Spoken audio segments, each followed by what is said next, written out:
প্রিয় বন্ধুরা, আজকে একটি বিশেষ দিন। এমন দিনে মানবদরদী বিদ্রোহী কবি কাজী নজরুল ইসলাম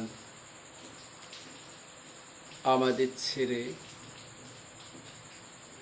পৃথিবীর পরপারে চলে গিয়েছিলেন। যদিও তিনি আমাদের হৃদয়ে বেঁচে আছেন চিরজাগরুক হয়ে তার সৃষ্টির মাধ্যমে, তো ওনার সম্পর্কে দু চারটে কথা না বললেই নয়। তাই একটি ছোট্ট প্রবন্ধাকারে কাজী নজরুল ইসলাম সম্পর্কে বলার চেষ্টা করছি।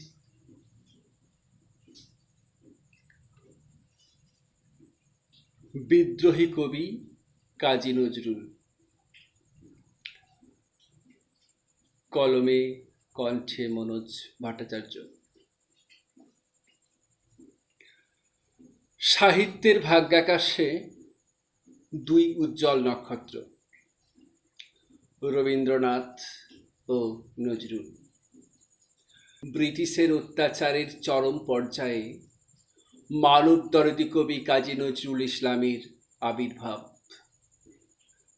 তিনি অসি ছেড়ে ধরলেন মসি, রচনা করলেন সময়োপযোগী বহু কবিতা ও গান। তার লেখনীর অগ্নিবাণে ব্রিটিশ সাম্রাজ্যবাদ থরথর করে কেঁপে উঠেছিল। তদানীন্তন তরুণ সমাজ কবির বিদ্রোহাত্মক কবিতা ও গানে উদ্দীপিত হয়ে ঝাঁপিয়ে পড়েছিল রণাঙ্গনে দেশমাতৃকার শৃঙ্খল মোচনের জন্যে। টনক নড়ল ব্রিটিশের, কারারুদ্ধ করল কবিকে। ভ্রাতৃত্ববোধ জাগরিত করতে লিখেছিলেন একই বৃন্তে দুটি কুসুম, হিন্দু মুসলমান।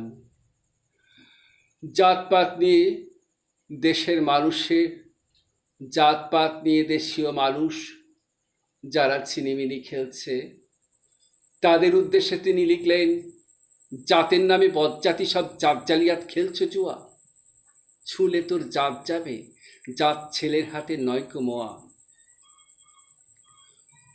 দারিদ্রতা ছিল কবির চিরসঙ্গী। কবির জন্ম 1899 সালের 22 মে চুরুলিয়া গ্রামে। কোনো অবস্থাতেই অভাব তার পিছু ছাড়ে নাই। তাই কবি কখনো রুটির দোকানে, কখনো বা লোটোর আসরে, কখনো সৈনিকের বেশে কবিকে দেখা গেছে। কবি নজরুল ছিলেন সমস্ত জাতপাতের ঊর্ধ্বে। জীবনের গধূলি বেলায় কবির জীবন খুব কষ্টের মধ্যে দিয়েই কেটেছে।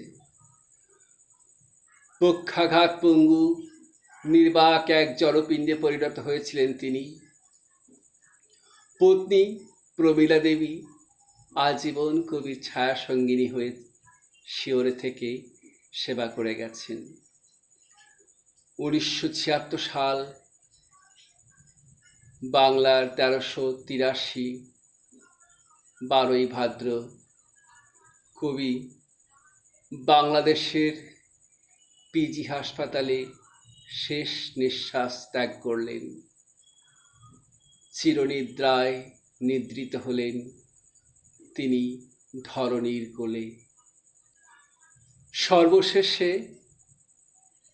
এইটুকুই বলবো যে বর্তমানে এই চরম সংকট মুহূর্তে কবি কাজী নজরুল ইসলামের আদর্শ ও ভাবধারা দিকে দিকে নানা অনুষ্ঠানের মধ্যে দিয়ে ছড়িয়ে দিয়ে মানুষের মধ্যে মানবতাবোধকে জাগ্রত করে তোলা হোক।